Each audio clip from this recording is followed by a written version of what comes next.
बच्चों, वीडियो शुरू होने से पहले 2 मिनट में मैं अपनी एक बात सम अप कर देता हूँ। वो ये है कि क्लास 11th के लिए हम लोग डेडिकेटेड ऑनलाइन बैच लेके आ रहे हैं। जिस किसी को भी हमसे कॉमर्स सिंप्लीफाइड से क्लास 11th की कॉमर्स पढ़नी है, वो हमें बता दीजिए। हमारा ऑनलाइन बैच जल्द ही शुरू होने वाला है। सितंबर से हमारा ऑनलाइन बैच शुरू हो जाएगा। हेलो बच्चों, कैसे हैं आप सभी लोग। आई होप कि आप अच्छे होंगे और आपकी पढ़ाई भी बहुत अच्छी चल रही होगी। तो बच्चों, आज की इस वीडियो में हम बात करेंगे फॉर्म्स ऑफ बिजनेस एंटरप्राइजेस की। ये क्लास 11th बिजनेस स्टडीज़ का चैप्टर नंबर 2 है और इसमें आज हम पर्टिकुलरली बात करेंगे सोल प्रोप्राइटरशिप के उस पर। बट उससे पहले थोड़ा सा हम देख लेते हैं forms of private sector enterprises के बारे में। तो बेसिकली प्राइवेट सेक्टर एंटरप्राइज वो एंटरप्राइज होता है जो किसी एक इंडिविजुअल या अ ग्रुप ऑफ इंडिविजुअल द्वारा चलाया जाता है। फॉर एग्जांपल, अगर मैं एक प्राइवेट इंडिविजुअल कुछ इंस्टीट्यूट या कुछ फॉर्म ऑफ बिजनेस एक्टिविटी कर रहा हूँ, तो वो आएगा आपके प्राइवेट सेक्टर एंटरप्राइजेस के अंदर। अब देखते हैं हम आगे। The private sector enterprise can function and run by adopting any of the following forms. जो प्राइवेट सेक्टर इंटरप्राइज है, जो प्राइवेट आदमी है, वो कुछ कुछ फॉर्म्स ऑफ बिजनेस अडॉप्ट कर सकता है, जिसमें से पहला है सोल प्रोप्राइटरशिप, फिर है जॉइंट हिंदू फैमिली बिजनेस, फिर है पार्टनरशिप, फिर है कोऑपरेटिव सोसाइटी और फिर है कंपनी। बेसिकली हम इन 5 चीज़ों के बारे में अपने इस चैप्टर में पढ़ेंगे और आज की इस वीडियो में हम मेन फोकस करेंगे सोल प्रोप्राइटरशिप के अंदर कि सोल प्रोप्राइटरशिप होती क्या है, इसके मेरिट्स, इसके डिमेरिट्स, फीचर्स, सारी चीज़ें हम आज की इस वीडियो में देखेंगे। तो चलिए शुरू करते हैं। सोल प्रोप्राइटरशिप होता क्या है। सोल प्रोप्राइटरशिप, जो सोल प्रोप्राइटरशिप है वो बना है हमारे 2 वर्ड से।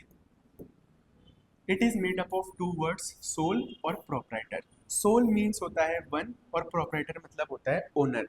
यानी कि जो एक आदमी बिजनेस करता है, ऐसा बिजनेस जिसका मालिक सिर्फ एक होता है, उसी को हम क्या बोलते हैं, सोल प्रोप्राइटरशिप। आप अपने आसपास भी देख सकते हैं, बहुत सारे जनरल स्टोर्स होते हैं, बहुत सारे ऐसे बिजनेसेस होते हैं जो किसी एक पर्सन द्वारा चलाया जाता है, उसी को हम बोलते हैं सोल प्रोप्राइटरशिप।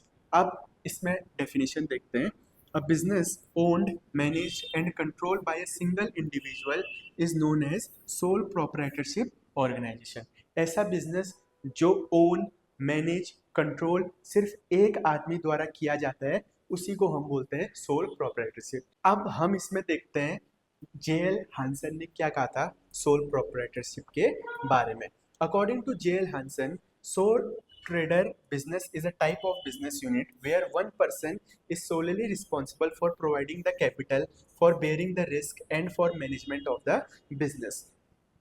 जो हांसन साहब थे हमारे, उनके अकॉर्डिंग क्या था कि जो सोल प्रोप्राइटर है, एक ऐसा बिजनेस है, एक ऐसा बिजनेस जो कि रिस्पॉन्सिबल होता है सिर्फ एक पर्सन, और सारी की सारी कैपिटल वही पर्सन लेके आता है, और जो सारा का सारा रिस्क और जो मैनेजमेंट है वो भी किसी एक पर्सन द्वारा किया जाता है। तो सारा का सारा यहाँ पर को एक पर्सन पे फोकस किया जाएगा। जिसको इसकी डेफिनेशन आ गई वो इसके यहाँ पर को फीचर्स भी बना देगा। Features of sole proprietorship. तो जो पहला फीचर यहाँ पर को है वो है सिंगल ओनरशिप। सिंगल ओनरशिप मतलब किसी एक के हाथ में यहाँ पर को ओनरशिप है, किसी एक बंदा, कोई भी एक उसका ओनर है। तो चलिए देखते हैं क्या कहते हैं। The sole proprietorship firm is owned by a single individual only.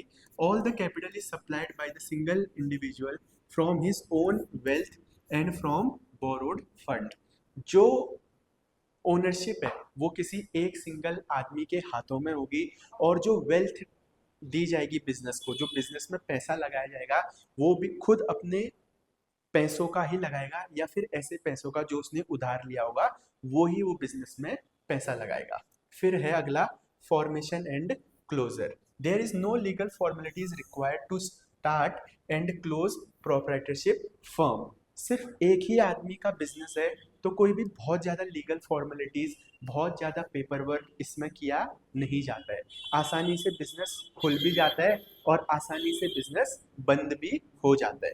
There is no separate law governing this form of business. Only in some cases a license might be required, but otherwise forming and closing sole proprietorship business is very simple. कुछ कुछ cases में obviously यहाँ पर कोई licence की ज़रूरत होगी, but maximum cases में कोई भी लाइसेंस, कोई भी पेपर वर्क, कोई भी फॉर्मेलिटीज़ यहाँ पर को नहीं की जाएगी सोल प्रोप्राइटरशिप के केस में।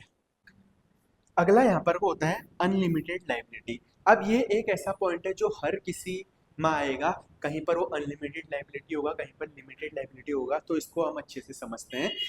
पहले इसके केस में समझते हैं। In sole proprietorship firm the proprietor is personally liable for all the debts of the business in case of business losses. If the business assets are not sufficient to meet all the business liability, the proprietor may have to sell his personal property to pay off the liability.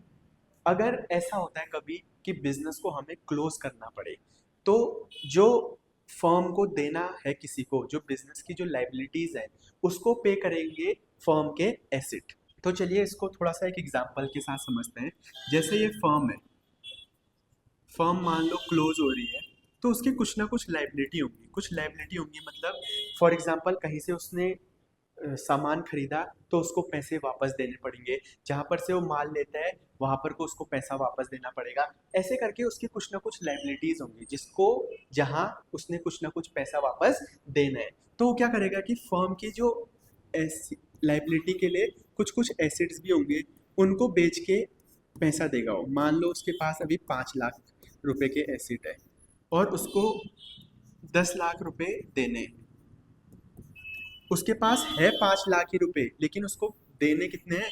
10 lakh रुपए। मेरे पास 5 लाख है और देने मेरे को 10 लाख है, तो जो बीच का 5 लाख का जो डिफरेंस है वो खुद के पैसों से देगा। जो 5 लाख है वो खुद के पैसों से ही अब वो देगा। यही मतलब है अनलिमिटेड लाइबिलिटी का। इसमें भी कहा गया है कि in case of business loses the assets are not sufficient to meet all the business liability, the proprietor have to sell his personal assets. अगर बिजनेस लॉस में पड़ जाता है और उसके पास कोई एसेट्स नहीं बचता, तो खुद के पैसे, खुद की पर्सनल प्रॉपर्टी से वो उन पैसों को वापस करेगा। फिर जो अगला है वो है individual risk bearing and profit recipient. इसका क्या मतलब है कि जो भी रिस्क होगा, जो भी बिजनेस में रिस्क आएगा कल के दिन, वो खुद एक अकेला ही उस रिस्क को बेयर करेगा और जितना भी प्रॉफिट होगा वो भी खुद ही लेगा। Obviously in case of loss उसी को ही होगा सारी चीज, प्रॉफिट भी उसी को ही होगा। अब इसमें देखते हैं हम। In sole proprietorship, firm whole risk is borne by a single individual only. The sole beneficiary of all the reward is one individual only. मतलब कि जो भी रिस्क है वो उस सिंगल आदमी के पास होगा, सारे के सारे रिस्क वही झेलेगा, अपने दम पर वो सारी की सारी चीज़ें सही करेगा।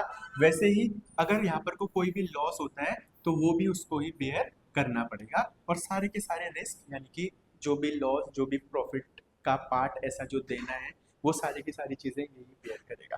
फिर अगला है one man control. Obviously the sole proprietorship is the self owner of the firm and has full control over it.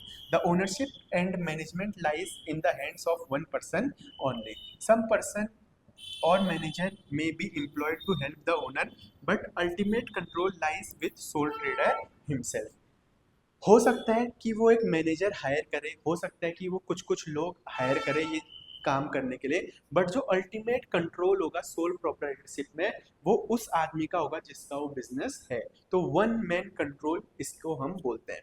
और अगला है no separate legal entity. No separate legal entity मतलब बिजनेस और बिजनेसमैन यहाँ पर को एक ही माने जाएंगे। A sole proprietorship has no legal identity separate from that of its owner. Law makes no difference between the owner and the enterprise. Business and the owner exist together. इसमें क्या होता है, बिजनेस और ओनर को law भी एक मानता है, ये दोनों सेपरेट अलग अलग नहीं होते हैं। बिजनेस और बिजनेसमैन यहाँ पर को एक होगा।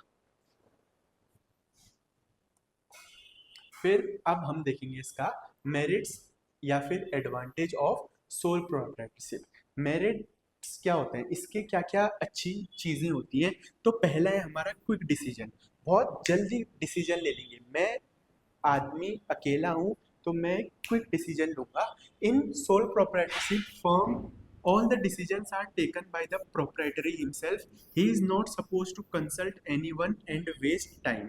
By quick decision, immediate actions can be taken which bring flexibility of operation. There are no delays and business can quickly adapt itself to the changing environment. बहुत जल्दी क्विक डिसीजन लेंगे, बहुत ही फ्लेक्सिबल टाइमिंग के साथ लेंगे, बहुत सोच विचार, इधर जाना उधर जाना नहीं होगा। खुद के पास जितनी समझ होगी खुद के डिसीजन खुद ही लेगा, जिससे क्विकली डिसीजन ले पाएगा। फिर है कॉन्फिडेंशियलिटी। कॉन्फिडेंशियलिटी मतलब किसी को बात शेयर नहीं करना, कॉन्फिडेंशियल रहना। यहाँ पर को यही चीजें होती हैं। The sole proprietorship is not expected to share his secret with others. There is no legal compulsion for a sole proprietorship to publish. ऐसा नहीं है कि आपको लीगली करना पड़ेगा। बहुत सारे बिजनेसेस में अभी हम आगे भी पढ़ेंगे, वहां पर लीगल करना है आपको पब्लिश, आपको गवर्नमेंट को अपने फाइनेंसेस दिखाने हैं, वो लीगली कंपल्सन है। But in case of sole proprietorship ऐसा नहीं होता है। आप अपने जो भी प्रॉफिट्स हैं, जो भी कैश फ्लोज हैं, जो भी आपकी बैलेंस शीट है, उसको आप लीगली पब्लिश नहीं कर सकते हैं। फिर है अगला डायरेक्ट इंसेंटिव्स। डायरेक्ट इंसेंटिव्स मतलब आप जितना ज़्यादा मेहनत करोगे अपनी दुकान में, आप जितना ज़्यादा मेहनत करोगे अपने गल्ले में, उतना ज़्यादा आपको प्रॉफिट होगा, उतना ज़्यादा आपके पास पैसा आएगा। यही लिखा है in sole proprietorship firm there is direct relationship between effort and reward. जितना ज़्यादा आप एफर्ट मारोगे उतना ज़्यादा आपको रिवॉर्ड मिलेगा, जितना कम आप एफर्ट मारोगे उतना कम आपको पैसा मिलेगा। फिर है अगला सेंस ऑफ अकम्पलिशमेंट। इसका मतलब क्या है, there is a personal satisfaction involved in working for oneself. The success in business not only contributes to self satisfaction but also insist in the individual as a sense of accomplishment and confidence. इसका क्या मतलब है, जब आप खुद के लिए काम करोगे तब एक सेंस ऑफ अकम्पलिशमेंट आता है, एक अच्छा लगता है, रेदर देन आप किसी के अंडर काम कर रहे हो। कल के दिन आप भी, कुछ लोग क्या करेंगे, खुद के बॉस बनेंगे, खुद अपना काम करेंगे, तो वही है सेंस ऑफ अकम्पलिशमेंट। एक बहुत अच्छी फीलिंग आती है, उसी को हम बोलते हैं सेंस ऑफ अकम्पलिशमेंट। अब अगला जो है हमने आगे भी पढ़ा, easy to form and dissolve.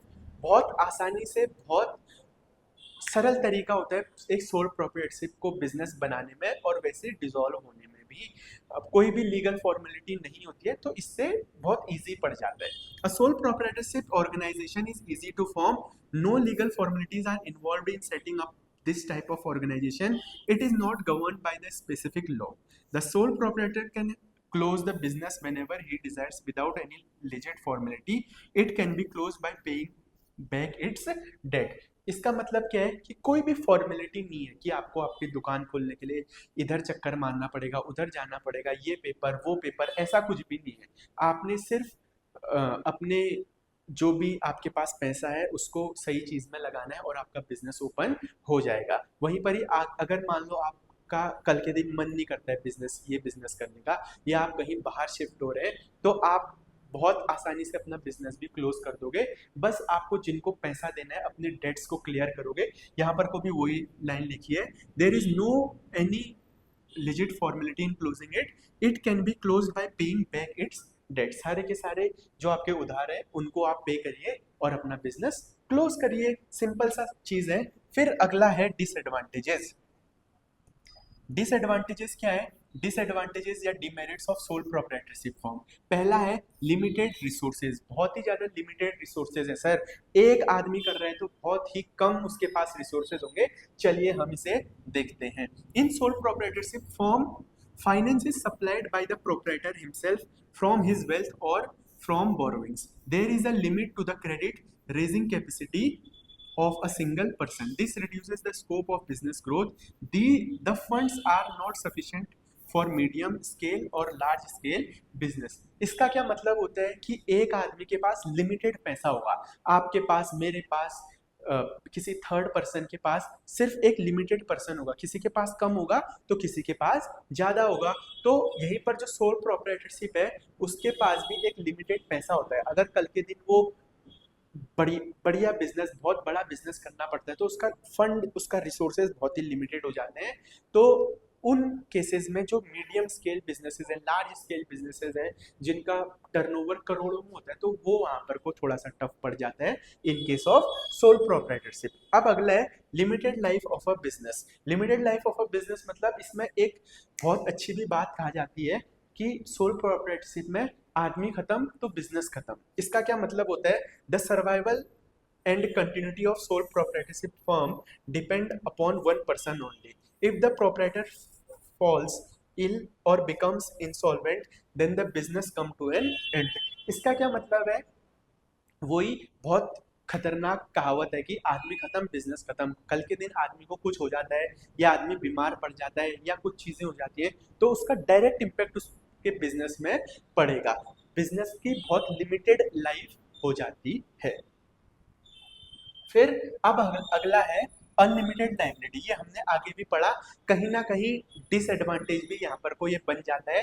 इसका क्या मतलब है कि अगर हमको किसी को पैसा देना है, एक सोल प्रोप्राइटरशिप को किसी को पैसा देना है, तो उसका बिजनेस से भले ही उतना पैसा ना बनो, वो खुद का पैसा लगा के फिर भी उसको पैसे देने पड़ेंगे। ये होता है आपकी अनलिमिटेड लाइबिलिटी में, जब आप पैसा देते हैं खुद के पैसे लगा कर भी।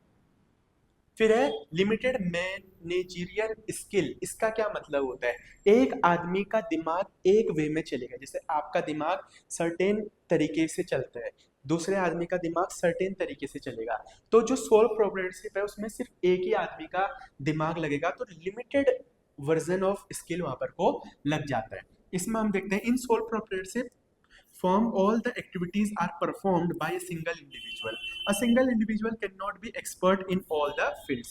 He may be a good salesperson but not a good manager. It is difficult to find all the skill and expertise in one person, and sole proprietor generally cannot afford to appoint specialized and expert employees. The proprietor is overburdened with too many tasks. इसका क्या मतलब है कि एक आदमी जो है वो हर चीज में एक्सपर्ट नहीं हो सकता। कहने का मतलब है कि एक आदमी सेल्स में भी अच्छा है, फाइनेंस में भी अच्छा है, प्रोडक्शन में भी अच्छा है, ऐसा पॉसिबल है ही नहीं। वैसे ही एक आदमी सारी चीजें मैनेज नहीं कर सकता है। तो मैनेजरियल स्किल में बहुत लिमिटेड, बहुत ही कम यहाँ पर को दिखाया जाता है सोल प्रोप्राइटरशिप में। तो ये कहीं ना कहीं इस चीज की डिसएडवांटेज बन के आ जाती है। तो बच्चों यहीं पर को हमारा सोल प्रोप्राइटरशिप भी खत्म हो जाता है, क्योंकि ये एक इम्पोर्टेंट टॉपिक है। और अब ऐसे ही हम जो आगे हिंदू अनडिवाइडेड फैमिली पार्टनरशिप, इनकी एक अलग अलग वीडियोस लेके आएंगे। तो आज हमने पढ़ा सोल प्रोप्राइटरशिप के बारे में, उसकी डेफिनेशन, उसके फीचर्स, उसके मेरिट्स और उसके डिमेरिट्स। तो यही था हमारा सोल प्रोप्राइटरशिप। आई होप कि आपको समझ में आया होगा सारी की सारी चीज़ें। एंड यस, जिसने भी हमें इंस्टाग्राम पे फॉलो नहीं किया है वो इंस्टाग्राम पे फॉलो हमें जरूर कर ले। हमारी पर्सनल लाइफ, प्रोफेशनल लाइफ, सारी की सारी चीज़ें हम यहाँ पर को अपलोड करते रहते हैं, सारी की सारी चीज़ें बताते रहते हैं। बाकी कॉमर्स सिंप्लीफाइड को जिसने भी सब्सक्राइब नहीं किया वो भी सब्सक्राइब कर लें, और इस वीडियो को लाइक, शेयर और कमेंट ये करना भी ज़रूर करें, ये करना भी ना भूलें। लाइक करें, शेयर करें और कमेंट भी जरूर करिए। बाकी थैंक यू सो मच। आज की वीडियो के लिए बस इतना ही। कोई भी डाउट, कोई भी ऐसी चीज़ जो आपको समझ में ना आ रही हो, चाहे कोई भी सब्जेक्ट हो, इकोनॉमिक्स हो, अकाउंटेंसी हो या बिजनेस स्टडीज हो, आप पूछिए, डेफिनेटली हम उस पर अगली वीडियो बनाएंगे। तो बच्चों आज की वीडियो के लिए बस इतना ही। अब मैं आपसे मिलता हूँ अगली वीडियो में।